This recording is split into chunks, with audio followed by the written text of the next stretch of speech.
यादव जी। बोली पांडे जी। यहाँ हर तरह का मसाज होला। सरसों के तेल से के तीसी के तेल से?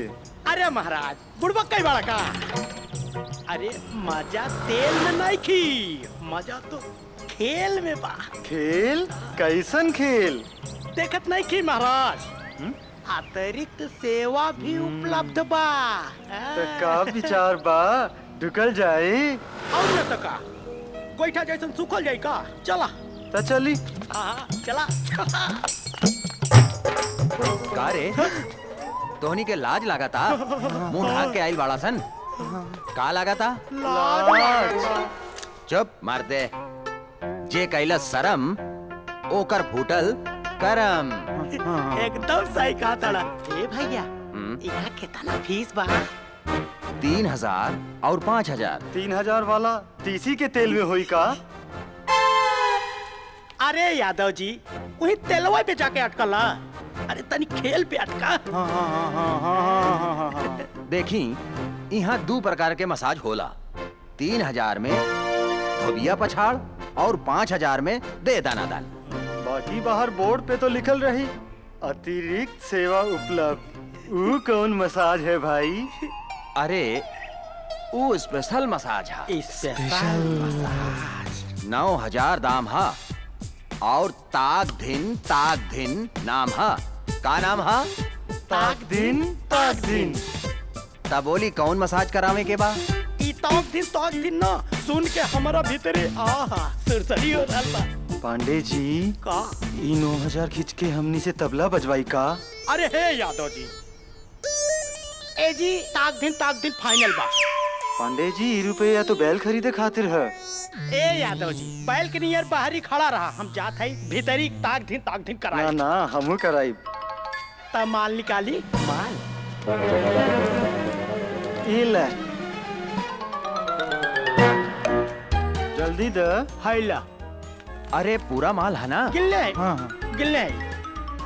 ता एक आदमी दाया वाला केबिन में चल जा और दूसर का आदमी बाया वाला केबिन में चल जा मिजाज बना के।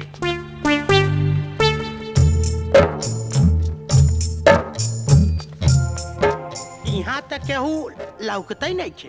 ताक दिन अकेले हो का भाई? हम है ना। हाँ? आपन चैन अंगूठी एक एक कपड़ा उतार के बेड पे लेट जाई। एक कपड़ा बाकी कहाँ तक? जहाँ तक तोहार इरादा बा। इरादा तो बहुत ज्यादा बा। तब फिर उतारा ना। हाँ उतारा था।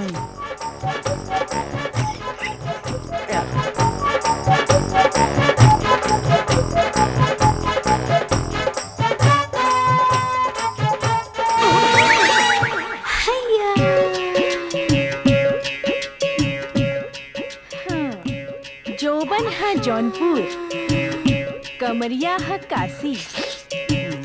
कनखी पे कितनन के हो गई फांसी। काहे कि हमार नाम है रानी नंबर 786।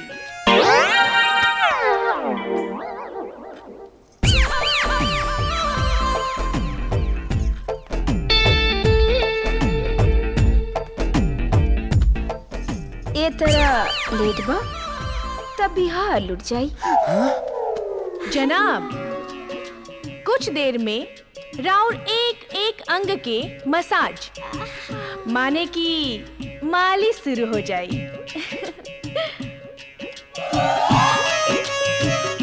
बात अतिरिक्त सेवा का भइल रहा। ओह अतिरिक्त सेवा ओहो शुरू होखे वाला बा। पहले रउआ आपन आग बंद करी, हमरा लाज लागेला। अच्छा बा, हमारा पहला चांस बा। लाज हमारा लागता।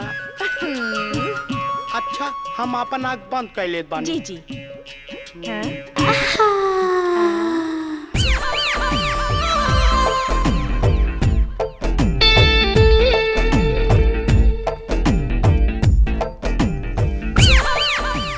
सरसों के तेल है कि तीसी के?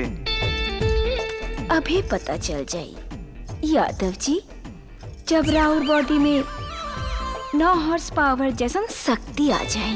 अच्छा भाई, जे हम बैल खरीदे के प्रोग्राम कैंसिल करके तोहरा पास आ गई।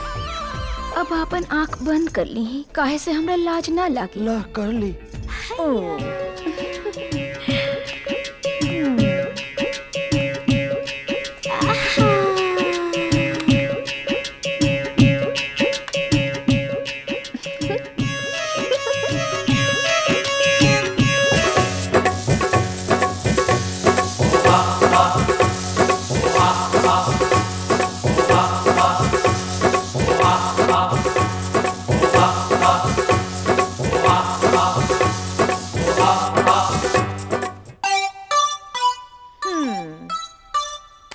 जनाब, अब आधा घंटा तक ना हिले के बा ना डुले के बा, ठीक बा?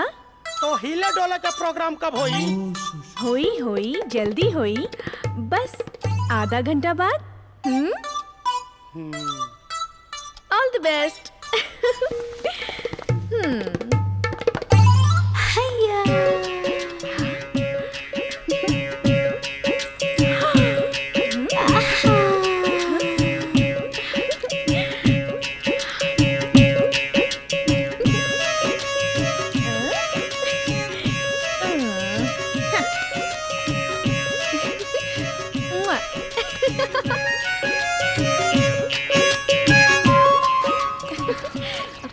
जल्दी आवा, पोस्टर उखाड़ा, कहीं और लगावल जाई। बहुत मजा आई।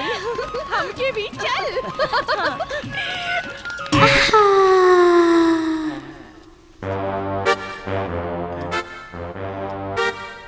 आधा घंटा से ज्यादा भाई, ताक दिन शुरू ना भइल।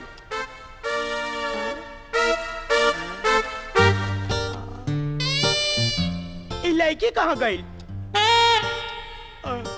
अरे हमार कपड़ा, हमार घड़ियुआ, हमार अंगूठी, हमार चैन लेके भाग गई।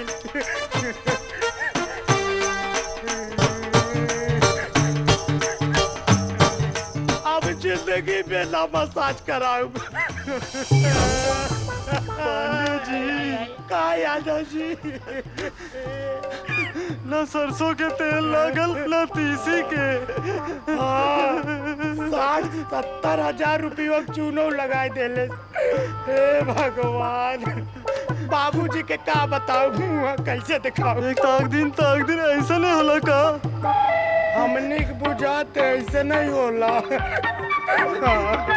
बैल खरीदे निकलल रहे, मौका बन गया।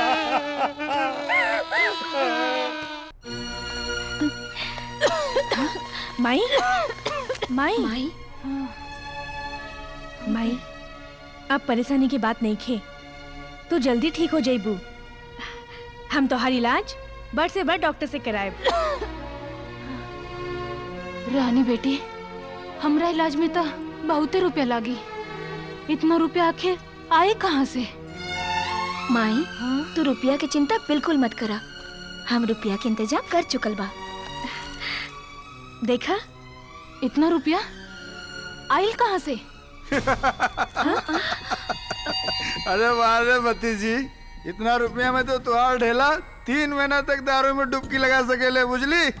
हम कहतानी ये पैसा वापस दे दो, ई माई के इलाज खातिर है।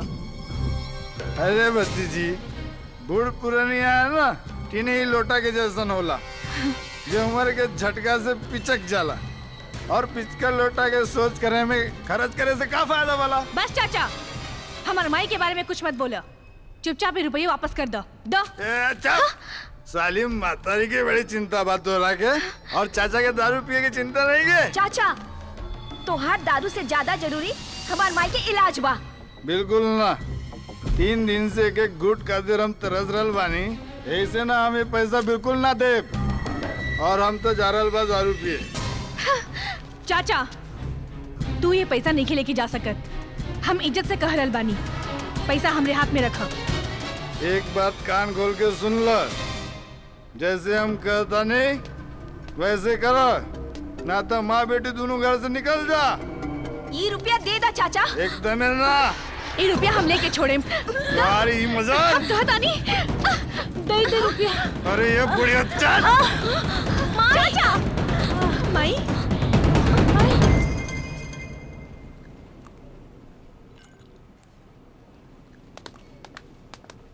आवा आवा राजा, हम तो क्या अपने माई बहन से मिलाओ थी। तोहरा के राखी बांधे खातिर हम कब से इंतजार कर रहल बानी। तोहरा के अब फुर्सत मिलल ह। तू तो जनते वाड़ू बहना अपन काम धाम और छोड़ा उ सब। ये हमार दोस्त राजा।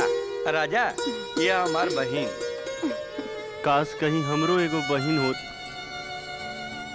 तो हमके राखी बांधत। ई का बोले तारा तू? पूजा तुहार बहिन नहीं खे का? राजा ये है हमार माई। चाची प्रणाम। खुश रहा। हमरा हॉस्पिटल जाए के देर हो रहल बा। जल्दी से दोनों भाई राखी बंधवा लो। आवा। हाँ जा जा राखी बनवावा। बहन हाँ? तू आगे बैठा। ठीक है। हम तोरा के ना हॉस्पिटल तक छोड़ देता नहीं।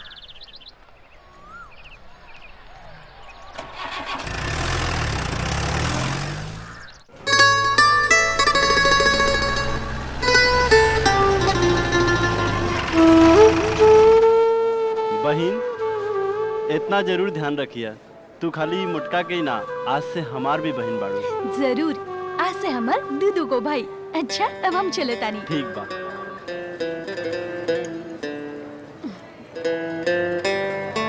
राजा हाँ? कौना मुटका के बात करत रे? हाँ एगो चपड़ गंजू। इस ससुरा से कबो हमरा के भी मिलाओ ना। चला धंधा पे लेट होता। चला। डॉक्टर साहब जौन पर्ची देले रहने वो संभाल के रखले बाड़ू की ना? हाँ संभाल के रख ले बनी। प्रणाम ठाकुराइन। प्रणाम ठाकुर साहब। खुश रह बेटा, खुश रह। बेटा आज तू नाम मिलो ता हमरा के दूसरा डॉक्टर से चेकअप करावे के पड़ल। दरअसल आज रक्षाबंधन माना, यही से आवे में थोड़ा देर हो गई।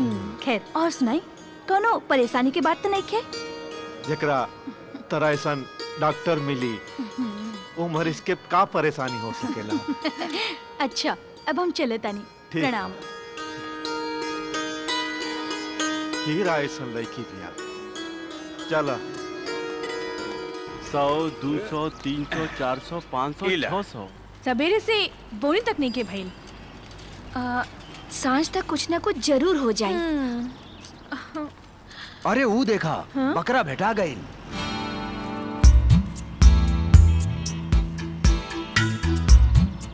पैसा तो हम जाता नहीं, तू लोग पीछे आवा। आवतानी। हाँ? ये ले। ई का रे? भाई देखा 2 गो फूल और 4 गो माली। दे ताली। अरे बकलोल ताली ना, अब तक कुटाई हुई कुटाई। अच्छा तो जा कूट दे। ना तू ही कूट दे। दोनों आदमी मिल के कूटे। हाँ चला। रुक तो रे बहन का लाई कमाई के।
आई हो दादा, बड़ा सुगर बाणी सन हो। बहुत बढ़िया। राजा के राज में लड़की छिड़वा संसार धा के नसबंदी न कह दे। वो इतना खूबसूरत खूबसूरत लड़की। हाँ? आई हो दादा, टुकुर टुकुर का देखत बड़े हो? हमरा तोहरा से प्यार हो गइल बा। प्यार? हाँ। इतना जल्दी कहीं प्यार होखेला का? होखे के तो 2 मिनट में बहुत कुछ हो सकेला। आई हो दादा, कढ़ाई गर्मे ना भइल और तू जलेबी छाने लगलू। हमार दिल धक धक कर रहल बा। तोहार चुनरी सरक रहल बा। हाँ? ए चल भरोसे चल।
अशहदु अन्ना मुहम्मदर रसूलुल्लाह। अशहदु अन्ना मुहम्मदर रसूलुल्लाह। अल्लाहु अकबर, अल्लाहु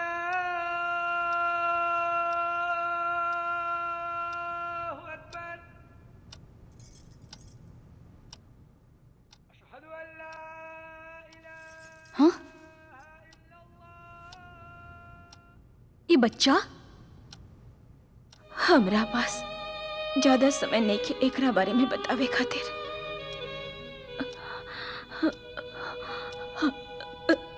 फिर भी कुछ बात सुन ला। हमार नाम चमेली है। एक पेड़ के बाद बा।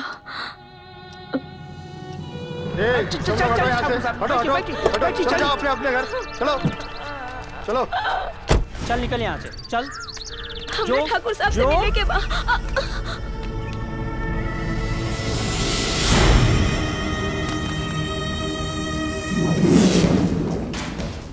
माफ करी ठाकुर साहब, ई बार भी फिर से बेटी भइल गई।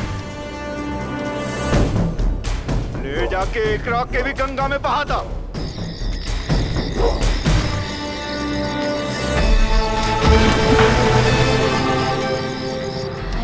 बच्चा के देख के हमरा लगल कि जैसे हमार राजा वापस आ गई। बाकी किस्मत के ये मंजूर न रहे। बहन, तू हमरा से एगो वादा करा कि तू एकरा के अपन सगा बेटा जैसन पलबू पोसबू। हम तो खुदे बेऔलाद रही, बुझाता अल्लाह मियाँ हमार सुन लिहले। आसी ये हमार बेटा और हम एकर माई, और एकर नाम रही राजा। एक नाम राजा ही रखिया, काहे कि हमरो बेटा के नाम राजा ही रहे। ठीक बा, एकर नाम राजा ही रही।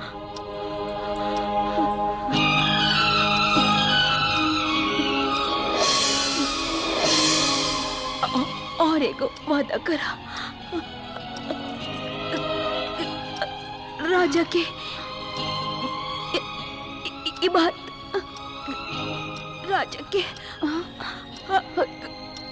कब पता न चले। बहन, हे भगवान, दारू के बिना हमार गला ऐसे सूख रहा बा जैसे जेठ के महीना में धरती सूख जाला।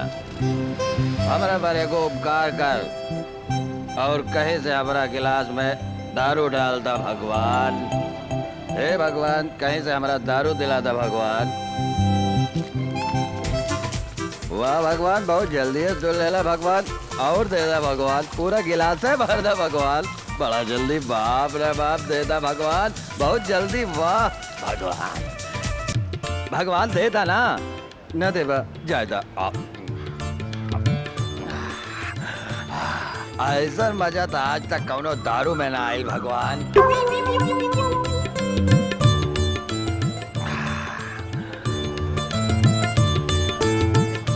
भगवान तू आज बहुत जल्दी सुन लेला भगवान।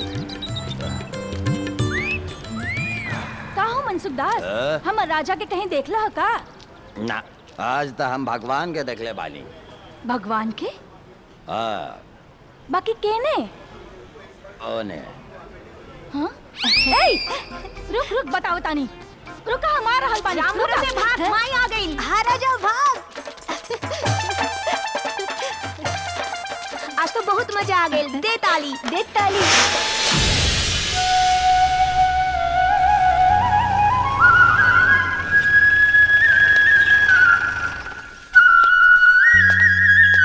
आओ तो क्या अपनी माई से मिलाओ तनी। अरे आओ यार, लजात का हुआ? अच्छा माई, ए माई। हाँ बेटा। ई देख हम के लेके आयल बानी। अरे हमरे बचपन के दोस्त राम भरोसे आजकल ही शहर में रहला और हमनी दोनों मिल के गाड़ी चलावली सन। पाए आगे। जुग जुग जिए बेटा। अच्छा अच्छा, उहे राम भरोसे जे राजा के संगे मिलके सौसे गांव में नाक में दम करत फिरत रहे। बिल्कुल सही पहचानू माई, उहे राम भरोसे, बहत नाक, सरकत पैंट।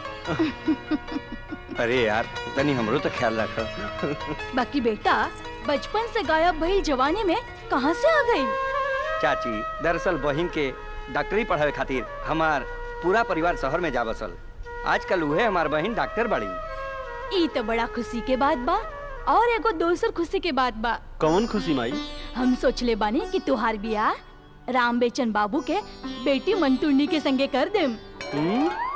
मंतुरनी? ई कैसन नाम हरे?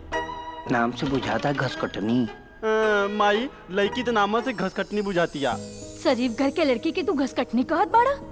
ए राम भरोसे, समझा दे माई के। हाँ, दोनों आदमी मिलके समझाई। ठीक बा। अरे माई, खानदानी लड़की भी तो घसकटनी होके लिया, कौआ हकनी भी तो होखे लिया, और मुस मुएनी भी होके लिया, चोरनी भी तो होखे लिया, पाकिट मरनी भी होके लिया। अरे का बकर बकर करत बाड़े? तोहनी के कहे के मतलब का है? माई, मतलब ई कि हम सोच लेले बानी, तोर जौन पतो होई ना, वो जब डेग धरी ना त जमीन हिल जाई, देखी त बिजली गिर जाई, मुस्कुराई त फूल खिली, और कारनामा करी त हंगामा हो जाई। बाकी वो लड़की आखिर होई कहाँ? होई कहीं अपन जलवा दिखावा।